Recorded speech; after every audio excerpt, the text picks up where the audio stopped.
Hello, and thank you for taking the time to learn more about the proposed stormwater utility for Collier County. In order to both provide additional information as well as gather input from the public on this program, Stantec has been engaged by Collier County to conduct public workshops throughout the county. If you go to the project website at www.collierstormwater.com and click on the Public Workshops tab, you'll see the schedule for all remaining public meetings. If you're unable to attend a workshop, or just like a refresher on the presentation that's being given, please feel free to come back to this location on the website as often as you like. If you're ready, let's get started. Collier County has an extensive system of stormwater infrastructure throughout the county, and they're tasked with providing the funding and resources to maintain, repair, replace, and improve when necessary our existing stormwater management system. All of this is currently funded through Collier County property taxes. As this system ages, the cost associated with this work will grow. The purpose of this utility study is to determine if there is a better way to fund this effort. We have three simple goals in all of our workshops. Number one, to provide information to you. Number two is to get information and input from you. And last, to address any questions or concerns you may have. First, we'll provide an informational presentation. Now at the workshops, we then break into groups to better gather information, but if you're unable to attend a workshop, you'll be able to provide input as well through our online survey or ask questions through the website. Just to provide a little recent background, the Collier County Commission discussed the benefits of a stormwater utility at an integrated water management workshop in late 2015. They then authorized the first phase of a study to learn more. That study was presented to the Board of County Commissioners in September of 2016, and the board then authorized a second phase of the study, which is a rate analysis to determine what the potential funding sources are and how much a stormwater utility rate could be. In July of this year, Stantec was engaged to perform the rate study, and we expect to conclude our work with a final report to the Board of Commissioners in February of 2018. One of the first questions you may have is, why does the county manage stormwater? Well, first and foremost, it's protection of private property through flood control. Flood control basically is the idea of taking water and routing it away from properties to avoid flooding and damage to structures. Another key element of why we manage stormwater is to make sure all roadways during significant events are accessible. If we're in a situation where emergency services cannot get to you, well, that's a problem we need to make sure we try and avoid. So by effectively managing stormwater, we can both protect private property as well as ensuring public safety. Proper management of stormwater is also critical to maintaining water quality of our receiving waters. The majority of our stormwater runoff ends up in rivers, wetlands, estuaries, and bays, and ultimately the Gulf of Mexico. So keeping those contaminants out of the stormwater is critical, as well as making sure the stormwater system is designed and functioning properly so it can serve to further clean and scrub things such as nitrogen and phosphorus from the stormwater. That makes sure our water supply and nearshore waters remain clean and usable for residents and visitors alike. Collier County is also required to manage stormwater to comply with the Federal Clean Water Act, which was adopted in 1972. That act requires maintenance and monitoring of water quality as part of an overall pollution control program to continually improve how we handle stormwater. Additionally, there are state requirements for the removal of harmful nutrients, and the county must comply with those as well. Now, in order to better understand the importance of proper planning and maintenance of a stormwater system, let's take a few minutes to review the necessary elements of that system, and we're going to call this Stormwater 101. As you can see from this graphic, as rainfall occurs, the water that falls on the green spaces and lakes ideally will soak into the ground and become part of the water table or aquifer. The water that falls on roofs, pavement, parking lots, and the like enters a system of storm drains, pipes, detention areas, and structures that serve not only to move the stormwater to its final location, but also to clean and scrub the contaminants along the way. The first point of entry for much of our stormwater runoff are stormwater drains. They come in many shapes and sizes, but are typically connected to pipes that convey or move the stormwater. It's important that we educate people not to pour things into storm drains that can contaminate groundwater, since eventually this water will flow into our lakes, rivers, and estuaries. Pipes also serve a very important purpose of moving stormwater efficiently from one place to the next, and they can be made of any type of material, concrete, plastic, or even aluminum. When properly maintained over time, they can serve their purpose for tens of years. However, some pipes can fail, causing blockages and serving to cause stormwater to back up and contribute to localized flooding. Proper inspection and maintenance of these pipes on a regular basis is an important part of stormwater management. Water can also be collected and conveyed through roadside swales and ditches. If you've driven around town, you've seen countless examples of these. But unlike pipes, swales and ditches not only move water from one place to another, but they also serve a very important purpose of allowing water to seep back into the ground, allowing basically soils to act as a filter. Now, like pipes, these swales and ditches must also be cleaned and maintained in order for them to function properly. One way in which proper current stormwater design helps to clean impurities from the stormwater that is being routed through the system is the use of what we call detention areas. The graphics here show two different types of detention. The one on the upper left is what we call dry detention. It basically is a shallow depressional swale covered in grass. And as the stormwater is routed to this area, the stormwater will sit and over time percolate into the groundwater. However, during significant events, the stormwater can stage or stack up. And if it gets high enough, you see in the bottom right of the photo a concrete box with a grate on the top. That's called a control structure. What the water does is it rises and then eventually flows into that control structure, goes through the control structure into a system of pipes to its next location. Now the picture on the bottom left really is the same thing. It is a detention area. However, it's designed so that it connects to the water table and therefore has the appearance of a lake. We call these stormwater management ponds. Believe it or not, most of the lakes you see in many of the developments are actually stormwater ponds. But again, they serve the same purpose of holding back water, which is an important function, as well as cleaning the water before moving it on to its next point. Structures come in as many forms as you can imagine, but we're showing two here and want to explain them to you very briefly. The one at the top left is called a fixed crest weir. This serves a very important function that, much like those detention areas or lakes, will actually hold water back, particularly during the dry season. That helps keep the water levels high, which is good for our environment. The second thing they do is by holding the water back, they allow contaminants to settle out and water also to percolate down into the soil. Just like the control structure we talked about, if the water level rises due to storm events, it will actually flow over the top of this weir, moving into the canal on the other side and continue to be conveyed to the next location. Now the picture on the bottom left is also a structure, but it controls water a little bit differently.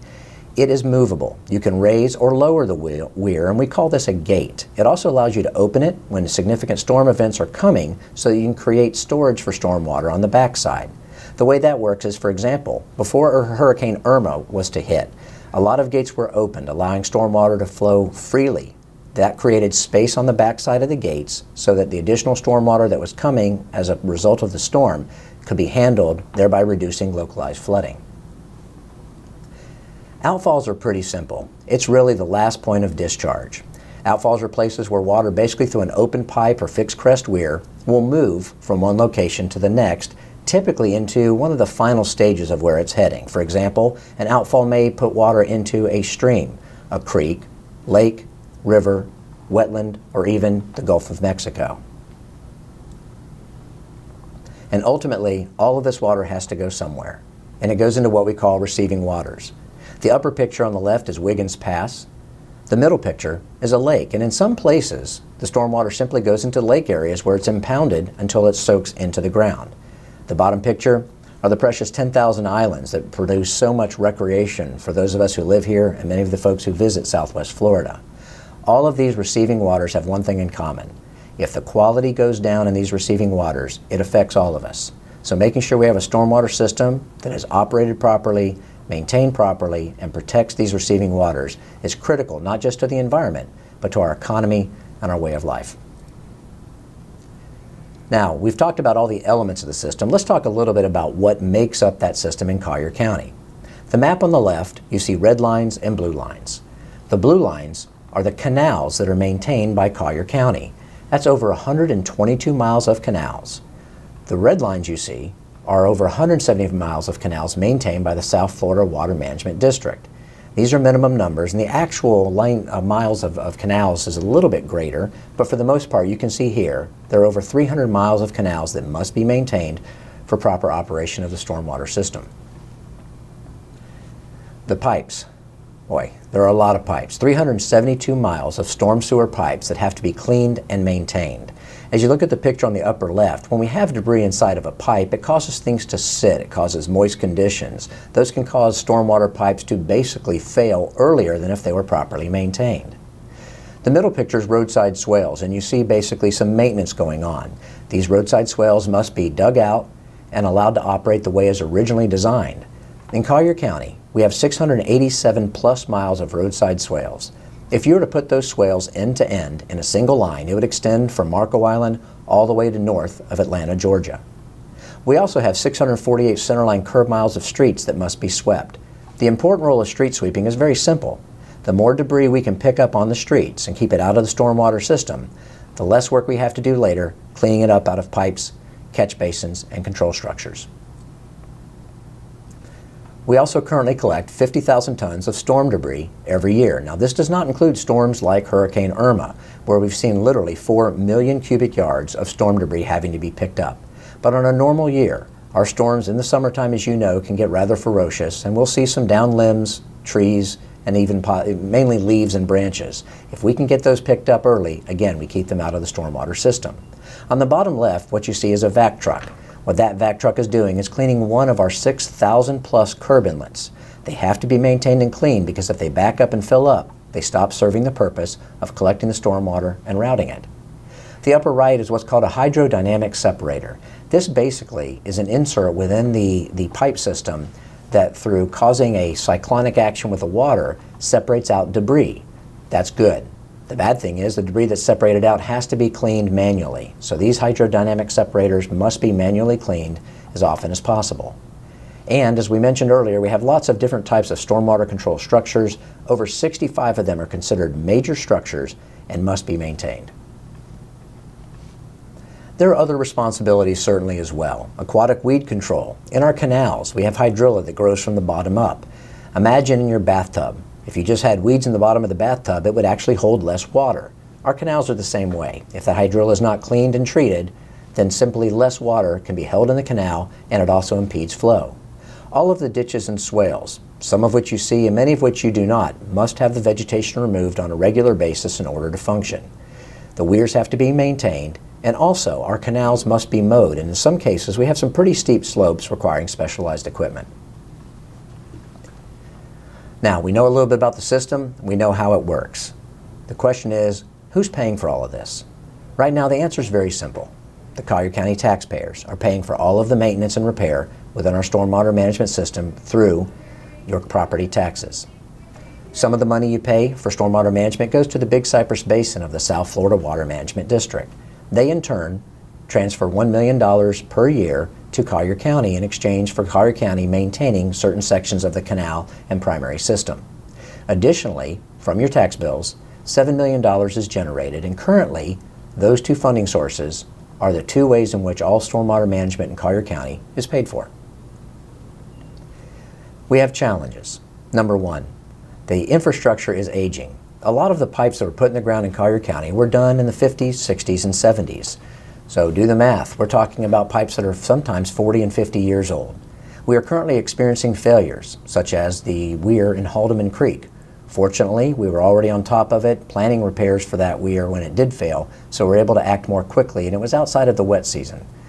We've also seen funding reductions due to the recession. Collier County tightened its belt just like everybody else. And as we come out of the recession, we need to look closely at how we properly fund and maintain our stormwater system. One of the other issues about stormwater is that when you have a key system element go down, a weir to fail for example, if it happens during a large storm, it could be catastrophic and cause localized flooding. We also expect water quality standards to grow over time, and we're going to have to do a little bit more work in the monitoring of water quality and the treatment. And lastly, the maintenance that we have to perform needs to be extended over the life of the system. What that simply means is it's like changing oil in your car. The better we maintain the system, the longer it's going to last. Our maintenance challenges, quite simply also, are that we're unable to keep up with the demand for services. The current program is very reactive. Basically, it's almost complaint driven. We go out, we handle the issues as they arise as best we can. I'll tell you, Collier County does an amazing job with a fairly small crew and a small budget compared to other municipalities with the type of maintenance it does. However, if we were more proactive, we could actually save money. Mockingbird Lake is a good example of a project where, had we maintained the pipes properly over the course of time, we might have been able to avoid a failure. It's been estimated that that failure cost 30 to 50% more to fix than maintenance over that same time could have prevented. What you see here is a graph that we shared with the Board of Commissioners earlier this year, and it's a little bit sobering. On the left are the activities that need to be performed for minimum maintenance of a stormwater system. And on the far right are what the typical industry standards are for how often that maintenance must be performed. For example, storm sewer vacuuming. Typically, you want this to occur so that every 7.5 years you have completed the system. Currently in Collier County, under our existing budgetary conditions, it will take 27 years to get through that bit of work. Curb inlet cleaning, those 6,000 inlets we have, we should be able to hit them once every 5 years. And currently, we're hitting them once every 25 years. The catch basins throughout the county where sediment builds up and can block water from flowing, we should be able to pull those and clean them out about once every 5 years. And currently, that's once every 37 years. And those roadside swales, the ones that are so important to get the water off the roadway quickly and allow it to percolate into the soil, again, those should be cleaned about every 12.5 years. Under the current scenario, it will take 57 years if we were to clean your roadside swale today for us to see you again. It is our opinion that the current pace in addressing these issues is not acceptable. So what does a stormwater utility do? Well, first of all, the first thing it does is provide a method to organize and fund stormwater management with dedicated revenues. And those revenues are generated from user fees instead of property taxes. They're not unlike your water and sewer bills. You basically pay a water bill every month based on the amount of water you consume or use. A stormwater utility is somewhat same. You will be charged based on the amount of stormwater your property produces. It then will be put on your tax bill as a fee, just like your solid waste collection. And again, solid waste is another example of a way in which you pay on your tax bill a fee, but you know what service you get for it. You know what the solid waste collection system does for you, and you know exactly how much you're paying for that service. What we're talking about here is basically a shift from property taxes as a form of funding to fees as a form of funding. So what are the benefits? Dedicated, stable funding, fair and equitable. You only pay based on what you contribute. The system is transparent and accountable. Every dollar generated in stormwater utilities must be used for stormwater functions. And it is based on need. The board will set a level of service every year, and the fees will be based on that level of service. So let's talk a little bit more about the dedicated the stable funding and what it does for you. Number one, it will allow us to plan better and do more proactive management, which will reduce the overall cost of repair and replacement down the road. It gives us that long-term strategic approach, and it also, more importantly, allows us to access state, federal, and local grants that would not be available to us if we were relying solely on property taxes. We can also better coordinate efforts with other utilities. Currently, Collier County Water Sewer District is replacing water and sewer pipes in a few communities throughout Collier County. By working closely with them and alongside them in these operations, we can actually come in and replace the storm sewer pipes at the same time, thereby only tearing up the streets once. Just imagine, if you're living on that street and they came through and replaced the water and sewer lines today, and 3 years later they came back and tore up the streets to do storm sewer, you're probably not going to be real happy.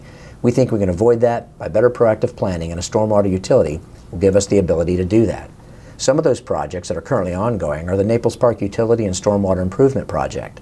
The West Goodlet-Frank Area Stormwater and Sewer Improvement Project is just starting, and we also have future plans for the Lely Neighborhood, Naples Manor, and the Golden Gate City Stormwater Improvement Project as well.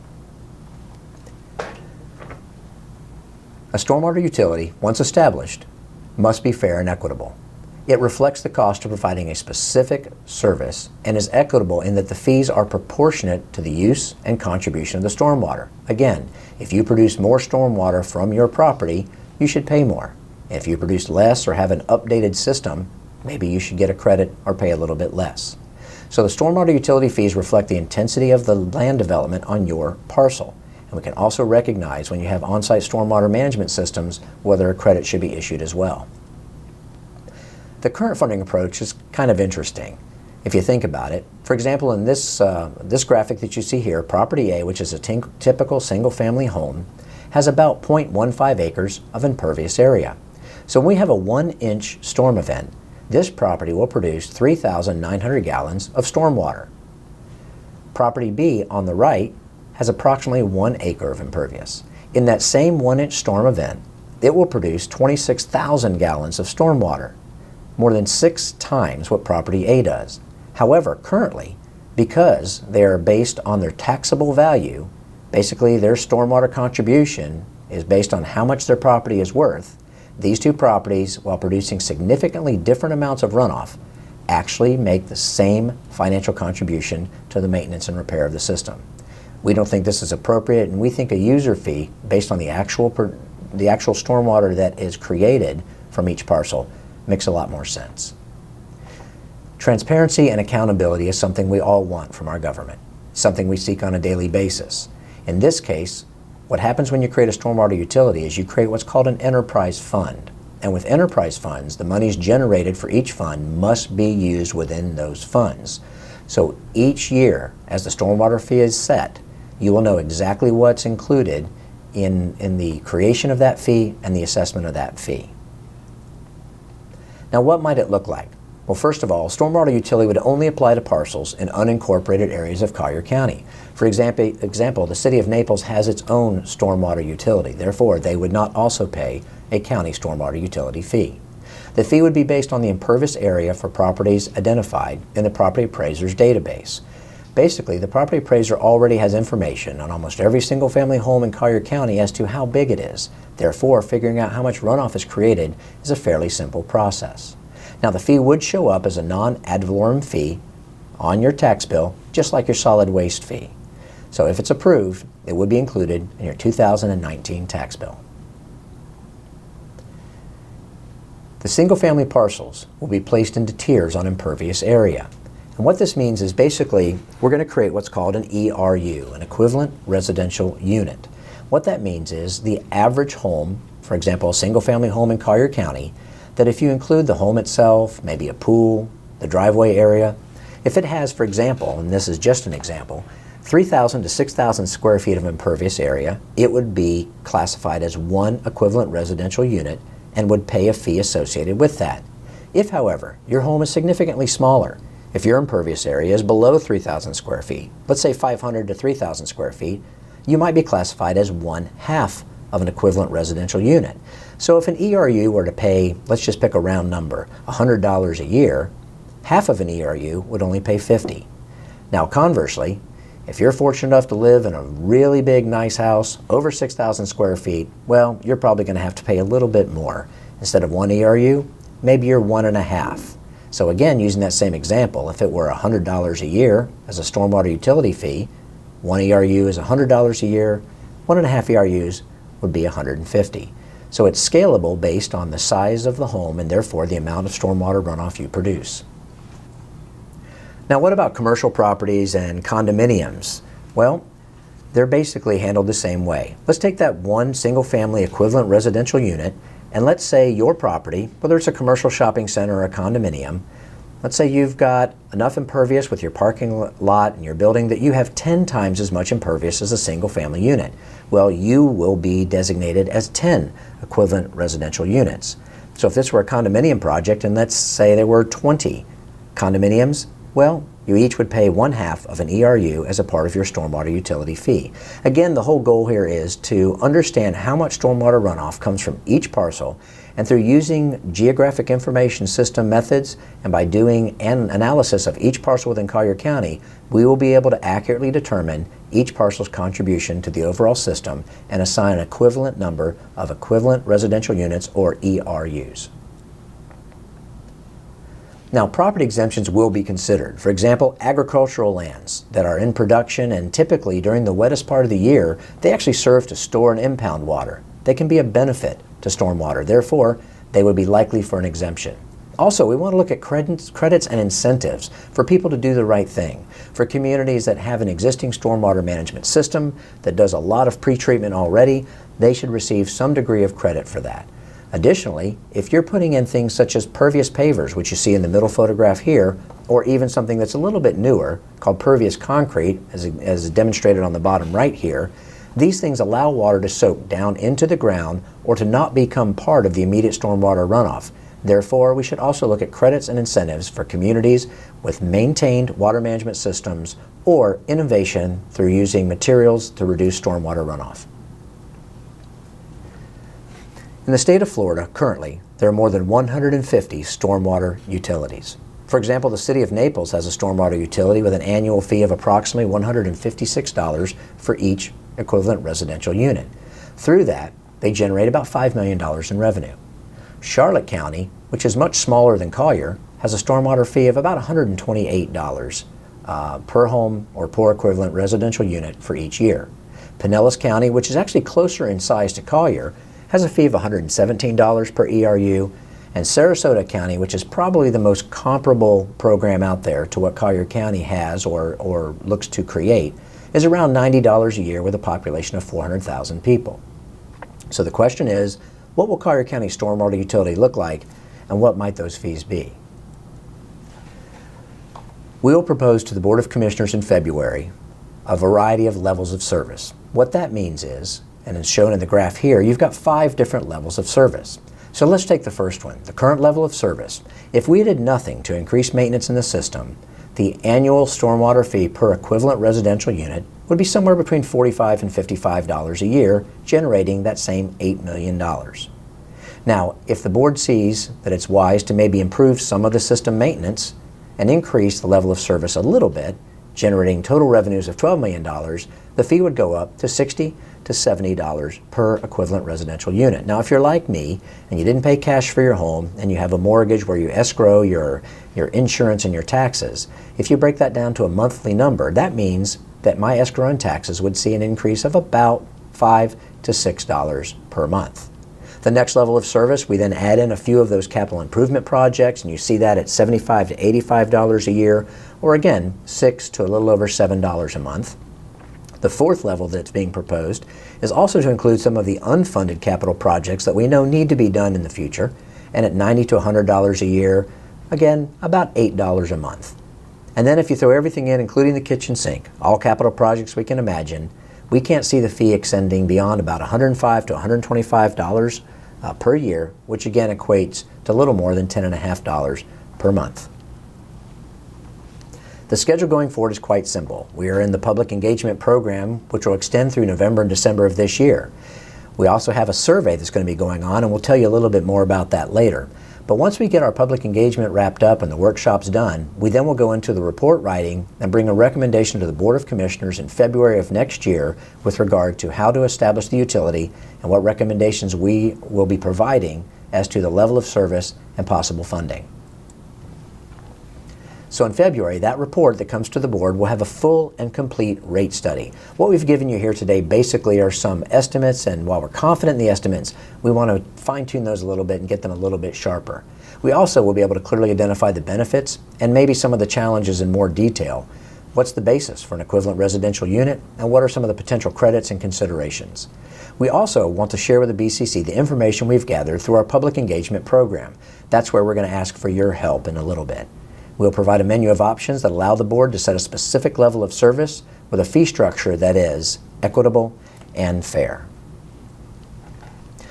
Now, in our workshops, this is the point where we go into group work. And we've asked the groups to do a couple exercises, and I'll just describe them briefly for you now. One is called hotspot identification. This is where we ask the folks who attend the workshops, and hopefully you'll get a chance to come out and be part of one of these groups, to use colored markers to indicate where on maps they've identified issues, such as where have you seen standing water for more than 12 hours at a time? Where have you seen persistent flooding?